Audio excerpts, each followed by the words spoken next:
Ready to amplify your communication game?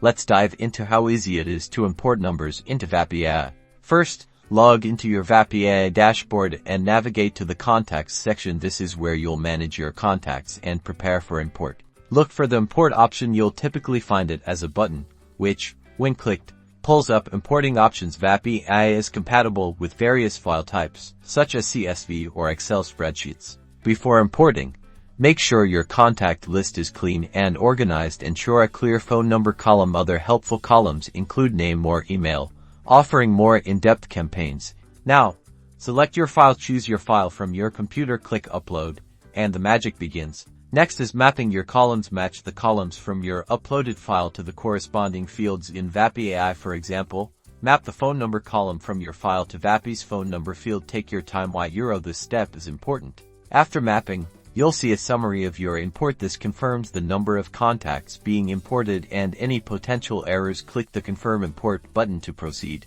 Vapi Ai will then start importing your numbers. You will see a progress bar, and once complete, your imported contacts are available. Once imported, you are ready to use the AI features for targeted campaigns. And there you have it. You've successfully imported your numbers into Vapi Ai, opening up a world of opportunities for smarter, targeted communication. Now go forth and create impactful campaigns.